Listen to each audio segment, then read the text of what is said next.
Bapak dengar langsung di media sosial penceramah dari Saudi Arabia ditanya tentang Syekh, gimana hukumnya berdoa setelah sholat fardu.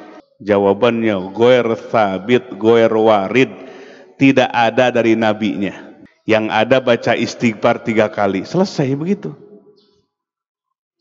Kira-kira pahamnya benar apa tidak? Bapak bawa kitab ini,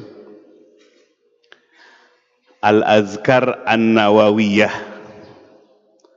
Kitab ini dikarang oleh ulama besar dari madhab Syafi'i yang bernama Imam An-Nawawi Ad-Dimashqi rahimahullah.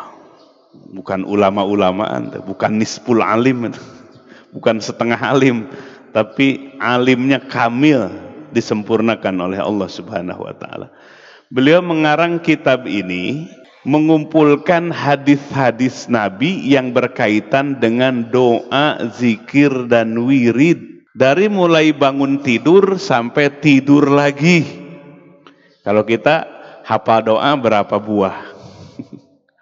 Yang paling hafal doa mau makan sama mau tidur aja. Kok Nabi banyak doanya? Nabi banyak butuhnya. Orang yang doa yang meminta itu banyak butuhnya. Kok bisa banyak butuhnya?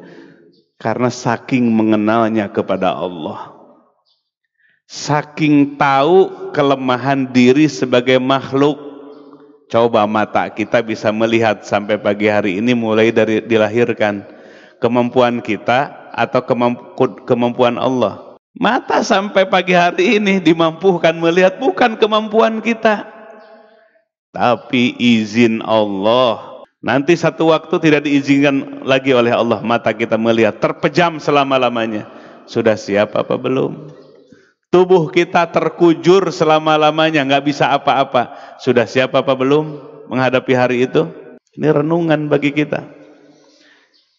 Jadi kalau kita mengenal Allah dan mengenal diri kita, pasti akan tumbuh asyadu ihtiyajan ilallah, butuhnya kepada Allah. Orang yang butuh selalu meminta, maka setiap aktivitasnya selalu berdoa kepada Allah. Di sini ada satu bab, babul azkari ba'das sholah, bab zikir-zikir apa saja bacaan-bacaan Nabi setiap setelah sholat.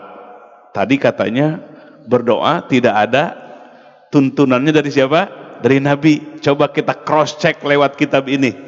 Kalau bahasa Arabnya pinter, memang dilahirkan di Arab. Onta juga bisa bahasa Arab. Bisa nggak? Kan dilahirkan di Arab. Nggak menjamin ulama di Arab itu pahamnya benar. Bisa jadi orang Sunda ulamanya, orang Papua, siapa saja yang sanadnya nyambung sampai Nabi, maka Allah jamin paham agamanya. Maka tadi catatan pentingnya, carilah ulama, carilah mursyid yang punya sanad atau silsilah mata rantai keguruan dari ulama ke ulama ke ulama sampai kepada sumber Nabi Muhammad sallallahu alaihi wasallam. Ajma'a al ulama'u ala istihbabi zikri ba'da sholah. Sepakat para ulama disunahkan, istihbab itu mustahab, baik zikir setelah sholat. Ruwaina fi kitabi At-Tirmidzi an Abi Umamah radhiyallahu an. Kami meriwayatkan dari kitab At-Tirmidzi, Imam At-Tirmidzi, dari Abu Umamah radhiyallahu an qala qila li Rasulillah sallallahu alaihi wasallam, dikatakan, ditanyakan kepada Rasulullah sallallahu alaihi wasallam, ayu du'ai asma', doa mana yang lebih didengar ya Rasulullah?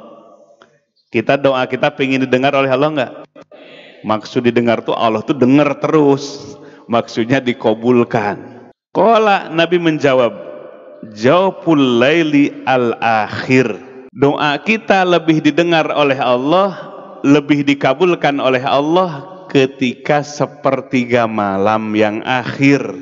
Makanya ibu-ibu jangan ngagojod tapi tahajud. Ngagojod apa? Tidur, ngedengkur. Bangun sepertiga malam, maka kita berjamaah mengambil hadis dari Ibnu Abbas radhiyallahu an. Beliau berjamaah sholat tahajud dengan Nabi. Ditulis oleh Imam Ibnu Hajar Al-Asqalani dalam kitab Bulughul Maram. Diberjamaahkan tahajudnya. Ini ada kelompok tahajud berjamaah bid'ah. Tahu bid'ah begitu, emang semua hadis pernah dibaca gitu, dipahami gitu. Gampang aja nyebut bid'ah tuh. Yang ada di kepalanya bid'ah aja. Ini contoh pemahaman-pemahaman yang keliru. Jadi doa yang lebih dikabulkan oleh Allah adalah Jawful Lail al-akhir, di sepertiga malam yang akhir. Yang kedua, waduburus sholati al-maktubah, setelah sholat fardu. Jadi doa yang lebih dikabulkan oleh Allah itu yang kedua apa? Setelah sholat fardu. Dubur tuh setelah selesai sholat fardu, ngedoa di situ. Asma, lebih didengar, lebih dikabulkan. Jadi pemahaman Ustadz yang tadi sahih apa rusak? Ada juga Bapak dengar Ustadz orang Indonesia, tapi kuliahnya sama di Saudi. Ia berkomentar, wirid setelah sholat fardu kok lama-lama amat dibandingkan dengan sholatnya. Wirid setelah sholat fardu bisa lebih lama dibandingkan dengan sholatnya. Ini ngaji apa enggak?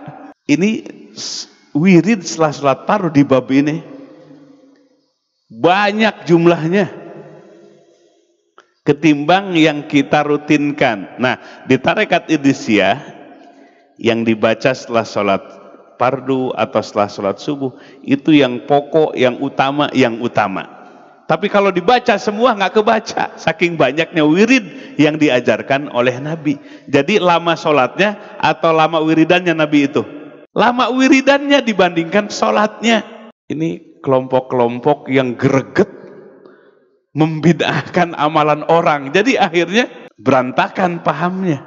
Saking ambisinya membid'ahkan amalan orang. Orang wirid lama-lama dikritik, nggak dilihat hadisnya, gregetnya aja. Greget pingin membid'ahkan tuh yang wiridnya panjang-panjang gitu. Nggak dilihat bagaimana Nabi mengajarkan wirid-wirid yang banyak.